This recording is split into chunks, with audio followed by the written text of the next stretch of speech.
Art as lifestyle या चॅनलवर आपलं स्वागत आहे. तर आपण वाचत आहोत मेडिटेशन ध्यानधारणा. तर आतापर्यंत आपण 2 भाग पाहिलेले आहेत.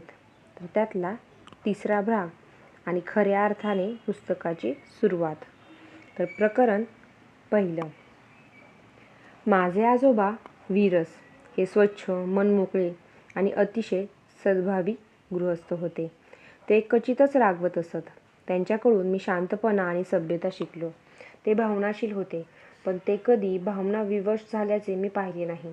त्यांच्याकडून खूप काही शिकण्यासारखे होते. समोरच्या माणसाशी कसे बोलावे, त्याच्याशी कसे वागावे, दुसऱ्याचा सन्मान कसा राखावा, हे मी त्यांच्याकडून शिकलो. माझी आई विलक्षण धर्मशील होती. ती अत्यंत उदार आणि दयाळू होती. माझ्याबद्दल तिला अपार करुणा वाटत असे. वात्सल्य हे तिच्याकडे उपजतच होतं. तिचे सारे गुण माझ्यात यावे म्हणून मी नेहमीच प्रयत्नशील राहिलो. अनेकदा तिच्या मर्जीनुसार गोष्टी घडत नसत, तरीही ती समाधानी होती. जे आहे त्यात आपण समाधानी राहिले पाहिजे, असे ती नेहमी म्हणायची. इतकंच नाही तर माझ्या आईकडे अत्यंत कोमल असा भाव होता. मुळातच तिची राहणीमानी अगदी साधी होती. आपल्या नातवाचा सर्वांगीण विकास व्हावा यासाठी आजोबांनी मला एका चांगल्या शाळेत घातले. इतकंच नाही तर मी अधिकाधिक विद्या संपादन करावी, माझी मानसिक, शारीरिक तसेच आध्यात्मिक वाढ व्हावी यासाठी एक शिक्षक मला माझ्या घरी येऊन शिकवत असत. डायग्रेटपासून मी बऱ्याच गोष्टी शिकलो. निरर्थक गोष्टी आणि क्षुद्र विचार यांच्या नादी लागू नका, असे तो म्हणायचा. ज्योतिषी, जादूगार तसेच काळी जादू करणारे यांच्यापासून 4 हात दूर राहण्याचा सल्लाही तो देतो. स्वतःबरोबरचे इतरांचे स्वातंत्र्य आपण जपले पाहिजे, असे त्याने मला कटाक्षाने बजावले होते. अनेक तत्वविचार आणि तत्वप्रणालीची ओळख त्यांनीच तर मला प्रथम करून दिली. साध्या राहणीची शिकवण त्यांनीच मला दिली. रस्टिकसने मला आत्मसन्मानाने जगण्याची दीक्षा दिली. सतत आत्मशोध घेत आपल्यातील दुर्बल घटक, अभावात्मकता, दोष हे आपण वेळीच दूर केले पाहिजे, असे तो म्हणायचा. सद्भावाची जोपासना करीत संपूर्ण चांगुलपणात आपण जगलं पाहिजे. मुख्य म्हणजे कोणतंही संकट आलं तरी आपण आपला सद्भाव सोडता कामा नये, असं तो सांगायचा. ममत्वात न अडकता पूर्ण प्रेमातून पत्राद्वारे स्वतःला कसे अभिव्यक्त करावे हे त्यांनीच तर मला शिकवलं. तो अत्यंत काळजीपूर्वक आणि बारकाईने वाचन करीत असे. संपूर्ण न्यायप्रियतेने जगण्याची दिशा व दृष्टी त्यानेच तर मला दिली. अपोलानियसकडूनही मी अनेक गोष्टी शिकलो. खरं स्वातंत्र्य काय असतं ते त्यानेच मला प्रथम शिकवलं. परावलंबातलं जगणं हे दुःख देणारच असतं, असे तो म्हणतो. सुरक्षित असं काहीही नसतं, सारं असुरक्षितच असतं, हे त्याने मला जाणवून दिलं. त्याने मला स्टोईक तत्वविचारांची विस्ताराने ओळख करून दिली. मित्रांशी सन्मानपूर्वक कसं वागावं, त्यांच्या अडचणीच्या काळात त्यांना मदत कशी करावी हे त्यांनीच तर मला शिकवलं. सर्वात महत्त्वाचं म्हणजे आजारपणात किंवा दुःख वेदनेत जीवनाला सामोरं कसं जावं याही संबंधी तो नेहमी बोलायचा. कृतज्ञता आणि कर्तव्यपूर्ती याचा आग्रह तो धरत असे. तत्त्वज्ञानी सेक्टस यांच्याकडून मिश्कील हास्य, विनोद, खेळकरपणा तसेच सहजता हे गुण मी घेतले. आपल्या अपत्याशी कसं वागावं याचे धडेच त्यांनी मला दिले. अवतीभोवतीच्या मित्रांच्या स्वभावाचा व परिस्थितीचा आपल्याला अंदाज बांधता आला पाहिजे. मूर्खांना कसं हाताळावं हे त्यांनी मला शिकवलं. अज्ञानी आणि अविवेकी, तक्रारदार, प्रश्नकर्ता, सतत चिवचिवाट करणारे, कधीही समाधानी न राहणारे, अतृप्त, चिंतातूर जीव यांच्याशी कसा संवाद साधावा हेही मला सांगायचा. मोठ्या विवेकाने आणि सद्भावनासह चांगुलपणात आपल्याला जगता आलं पाहिजे. आपण जे काही काम करतो ते खूप प्रेमाने व क्षमतेने आपल्याला करता आलं पाहिजे. क्रोध, चिडचिड, चिंता, भय यांच्यापासून 4 हात दूर ठेवण्याचा सल्ला मला तो देत असे. मुख्य म्हणजे कलात्मक अलिप्तता, त्रयस्थता, दूरवरून पाहणे या गोष्टींचे महात्म्य त्यांनीच मला निदर्शनास आणून दिले. अर्थात त्रयस्थता म्हणजे कोरडेपणा नव्हे, हेही तो बजवायला विसरला नाही. पाहुण्यांचे, मित्रांचे तसेच नातेवाईकांचे स्वागत शिष्टाचाराला धरून अत्यंत प्रेमाने कसे करावे याचे प्रात्यक्षिकच त्याने मला आपल्या वर्तनातून दर्शवले. अलेक्झांडर एक मोठा व्याकरणकार होता. दुसऱ्याच्या चुका काढणं, त्यांची निंदा करणं, छिद्रान्वेष वृत्ती, घालून पाडून बोलणं यासारख्या गोष्टी माणसाने कटाक्षाने टाळायला हव्यात, असं तो म्हणायचा. सौम्य, हितकारी आणि प्रेमपूर्वक शब्दांची योजना आपल्याला करता आली पाहिजे. अप्रिय, आडमुठी आणि विचित्र मूर्ख माणसांशी कसं वागावं, त्यांना कसं हळूवारपणे हाताळावं हे त्यानेच मला दाखवून दिलं. दोषांवर बोट ठेवण्याऐवजी दुसऱ्यांच्या गुणांचे कौतुक करायला कधीच विसरू नका, असा तो नेहमी म्हणायचा. फ्रंटोनने मला द्वेष, मत्सर, दृष्टी, शक्ती, क्षुद्र विचार, फसवणूक, सर्व प्रकारचे भेद व विभाजन यांपासून 4 हात दूर राहायला सांगितलं. तो म्हणतो कसा, क्षुद्रतेच्या धुराने कधीही गुदमरून जाऊ नका. धुराला बाहेर जाऊ द्या. तुम्ही चालत राहा.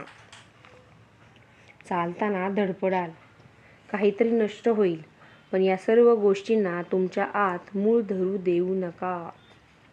अलेक्झांडर द प्लॅटोनिस्टने मला सल्ला दिला की लोक आपल्याकडे येतात किंवा आपण लोकांकडे जातो ते केवळ गरजेतून.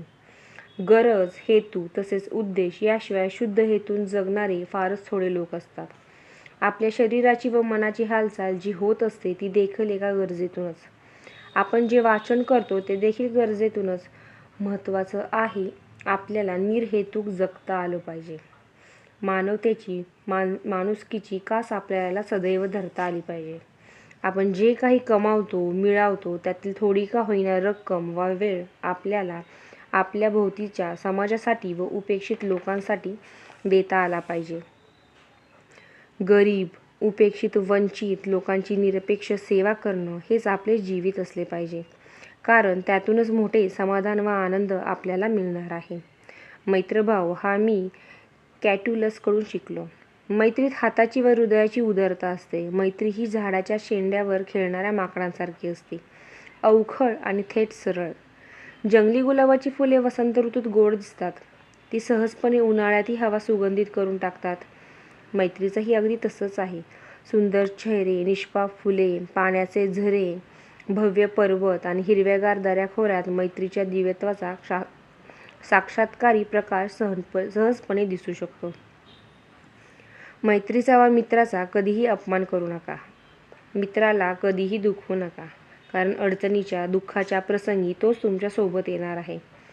आपल्याला स्वतःच्या विचारांपेक्षा मित्रांच्या मनाचा व हृदयाचा प्रथम विचार करा, त्याला प्राधान्य द्या. डोमिटियस तसेच एथेनोडोटस या दोघांनी आपल्या आयुष्यात कधीही आणि केव्हाही चांगुलपणा व सद्भाव सोडला नाही. ते दोघेही सतत हसतमुख व आनंदी वृत्तीने राहत असत. मिश्किल हास्य व नम्र विनोद या दोघांचीही देणगी त्यांनी मला दिली. माझ्या हिरमुसल्या चेहऱ्यावर आनंद फुलायचा तो त्या दोघांमुळेच. हास्य हे योग्य वेळी उमलणाऱ्या फुलासारखे असते. हसतमुख चेहऱ्याने जीवनाच्या खेळात भाग घेणारे, वादळी पावसात आणि दुःखात देखील आपले हास्य हरवून न देणारे, हसतमुखाने सागराच्या लाटेवर स्वार होणारे, मोठ्या कुशलतेने आपली वेदना लपवत आपल्या हास्यातून चांगल्या सद्भावाची जीवनाचा मार्ग आपल्या कृतीतून मोकळे करणारे रोजचा दिवस सहजपणे उजळून टाकतात. डोमिटियसला माझ्या शिक्षणाची मोठी काळजी होती. मी सतत व क्षणाला शिकलं पाहिजे असे तो म्हणत असे. प्रत्येक गोष्टीपासून आपण शिकू शकतो, अगदी उडत्या पाखरापासून देखील. माणूस जेव्हा शिकणं थांबवतो तेव्हा तो मतारा होऊन जातो. दुसरे असेही की आपण स्वतःवरही प्रेम केलं पाहिजे. सर्वसाधारणपणे आपण आपल्याशी मोठं भांडण असतं. आपण आपल्यावरच नाखुश असतो, शेवटी निराश होतो. त्याऐवजी आपण स्वतःला साऱ्या गुणदोषांसह स्वीकारायला हवं. सेव्हरसने मला काही मूलभूत गोष्टी सांगितल्या. अपार धैर्य, आत्मसंयमन, न्यायप्रियता, सुज्ञता व शहाणपण या दिशांनी या दृष्टीने जगण्याचा खरा जीवनाचा गौरव असून त्यातच आयुष्याचे महात्म्य आणि सौंदर्य सामावलेले आहे, असे तो म्हणायचा. आयुष्यातल्या पुढल्या समजूतदार वळणावर माझ्या लक्षात आलं की वरील 4 सद्गुणांतच आम्ही सर्वजण सन्मानित, वैभवशाली तसेच सौंदर्यवान जीवन जगू शकतो. मुख्य म्हणजे ज्यांनी या सद्गुणांची कास धरली आहे त्यांच्यासाठी हे गुण आनंददायी ठरत इच्छापूर्तीच करतात, पण व्यक्तीला अभिमान वाटेल अशी कृत्ये करण्यास त्याला उद्युक्त करतात. यातूनच अपार सुख, समाधान, साफल्य यासह कृतार्थता व्यक्तीला लाभत असते. माझ्या जवळच्या काही नातेवाईकांकडून मी काही गोष्टी शिकलो. त्यात प्रत्येकाचे म्हणजेच एकच होते, ते म्हणत न्यायप्रियता आणि सत्याची कास. प्रत्येक व्यक्तीने, विशेषतः राजघराण्यातील राजपुरुषाने बाळगायला हवी. वाढत्या वयात कॅटो, ब्रुटस, थ्रेसिया, हेल्विडियस आणि डिओ सारखी कर्तबगार व पराक्रमी मंडळी मला भेटत गेली. वरील सर्वांनी मला समान कॉमनवेल्थची कल्पना दिली. समान अधिकार आणि समान भाषण, न्यायप्रियता तसेच स्वातंत्र्याचा विचार त्यांनी मला दिलाच, पण मला माझ्या जबाबदारीची राजघराण्याशी असलेल्या बांधिलकीची प्रकर्षाने आठवण करून दिली. मित्रांच्या आपुलकीवर व प्रेमावर संशय व्यक्त करू नका. खोटे प्रशंसक व तोंड देखील गोड बोलणाऱ्यांपासून सावध राहा. राजाने उदार राहून अधिकाधिक लोकांसंग्रह केला पाहिजे. दुसऱ्यावर वाजवीपेक्षा अधिक विश्वास ठेवू नका. आपल्या इच्छा संयमित करा. माणसाच्या आचारविचारातून त्याचे कुळ कळते. त्याच्या भाषेतून, त्याच्या उच्चारातून तो ज्या मातीतून आला आहे त्या मातीचा प्रदेश कळतो. रोजचे जीवन जगताना परस्पर संबंधात आपण ज्या कोणाशी मैत्री करतो, स्नेह, सहकार्य प्रदर्शित करतो, त्यातून त्याचा स्वभाव आणि त्याच्या आयुष्याच्या मागण्या व हेतू कळतो. इतकंच नाही तर त्याच्या शरीराच्या ठेवणीवरून त्याच्या आहाराचा अंदाजही बांधता येतो. स्वतःला जास्तीत जास्त जाणून घ्या. स्वतःवर प्रेम करा, पण आत्मकेंद्रित नसतं. या 2 गोष्टी मी मॅक्सिमसकडून शिकलो. कोणाच्या फार प्रभावाखाली येऊन भारावून जाऊ नका. इतकंच नाही तर कर्तव्य दक्षता, नम्रता, साधेपणा यासह आपल्याला जगता आलं पाहिजे. आपल्या कोणत्याही आचारविचारातून राजघराण्याच्या प्रतिष्ठेस धक्का लागेल असे वर्तन आपल्या हातून घडता कामा नये, असे तो म्हणत असे. माझे दत्तक वडील ते अतिशय निरागस आणि कमालीचे साधे होते. दृष्टभाव, वैर अशा भावनांना त्यांच्या मनाला कधीच स्पर्श झाला नाही. आपण जे काही करतो त्यावर आपल्याला प्रेम करता आलं पाहिजे. इतकंच नाही तर आपली प्रत्येक कृती ही प्रेमातूनच उमगायला हवी, असे ते म्हणायचे. सार्वजनिक हिताच्या उपयुक्त गोष्टी करण्याकडे त्यांचा विशेषतः कल होता. आपण प्रत्येकाचे हक्क जपले पाहिजे, पण दुसऱ्याला सर्वांगाने समजून घेतलं पाहिजे, असे ती म्हणत. राजघराण्यातील व्यक्तीने आपल्या खानदानीपणा व प्रतिष्ठा प्राणपणाने जपली पाहिजे. इतकेच नाही तर राजघराण्यातील व्यक्तीने कायम सुखी, समाधानी व आनंदी दिसलेच पाहिजे. आपली थकावट व निराशा व मानसिक पराभव हा कोणालाही कळता वा दिसता कामा नये. राजाची एक नजर खजिन्याकडे असली पाहिजे. त्याचे भान व ज्ञान राजघराण्यातील पुरुषाने ठेवले पाहिजे. आपला खजिना हा सदैव सुसज्ज हवा. त्यासाठी काटकसरीची व बचतीची सवय राजाने स्वतःला लावून घेतली पाहिजे. आपण आपल्या दैनंदिन गरजा कमी करायला हव्यात. अंधश्रद्धा, जादूटोणा, काळी जादू यांना कधीही आणि केव्हाही कुठल्याही परिस्थितीत थारा देता कामा नये. मोठ्या न्यायप्रियतेच्या अतिशय कठोरतेसह निपक्षपातीपणे लोकांचा न्याय आपल्याला करता आला पाहिजे. कोणतेही महासंकट येवो, आपण शांत आणि दृढ असणं अतिशय गरजेचं आहे. आपल्या मनाचा तोल व सद्भाव ढळता कामा नये. प्रतिभाशाली तत्त्वज्ञांकडून पूर्ण आदर आपल्याला राखता आला पाहिजे. अशा विद्वान चिंतकांशी राजाला अतिशय नम्रपणे संवाद साधता आला पाहिजे. ईश्वराचे आभार मानले पाहिजेत की तू मला आयुष्याच्या सुरुवातीच्या उमेदवारीच्या काळात खूप चांगली, समंजस, तत्त्वप्रचूर महान प्रभूती भेटले. अर्थात मी त्यांना कधीही अनादर केला नाही. माझ्यात अहंकार येऊ नये म्हणून ह्या माणसाने मला वेळोवेळी जागे आणि जाणते केले. भेटणाऱ्या प्रत्येक व्यक्तीकडून मी माझ्या चोचीने खूप काही सद्गुण वेचीत गेलो. किती त्याला गणना नाही. एक मात्र आहे की मला भेटलेली आणि आवडलेली माणसं विलक्षण चारित्र्यवान आणि कर्तृत्वशील होती. त्यांच्यामुळेच मला महान ग्रीक कला संस्कृतीचा व स्टोईक तत्त्वज्ञानाचा परिचय झाला. नकळत माझ्यात अंतर्बाह्य खूप बदल झाला. तुम्हाला सांगतो, अपोलोनियस, रस्टिकस आणि मॅक्सिमस यांच्याशी जेव्हा माझी ओळख झाली तेव्हा मला विलक्षण आनंद झाला. अखेरीस शिकवण वा तत्त्वज्ञान हा एक आरसा असतो. त्यात आपण आपले प्रतिबिंब पाहू शकतो. इतकंच नाही तर स्वतःत परिवर्तन घडवूनही आणू शकतो. संपूर्ण चांगुलपणा व मानवी सद्गुणांचा सर्वोच्च दर्जा विकसित कसा करायचा याचे स्पष्ट आणि प्रेरणादायी मार्गदर्शन या महान लोकांनी मला केले. यातूनच अपार धैर्य, आत्मसंयम, न्यायप्रियता तसेच सुज्ञता व शहाणपण याचाही सांगावा ह्या प्रभावशाली लोकांनी मला दिला. मुख्य म्हणजे धैर्याची वस्त्रे परिधान करण्यासाठी अपरिहार्यता त्यांनीच माझ्या निदर्शनास आणून दिली. धैर्य कशासाठी? तर अडथळ्यांवर मात करण्यासाठी, जे योग्य आहे, न्याय आहे त्यासाठी प्राणपणाने लढा देण्यासाठी.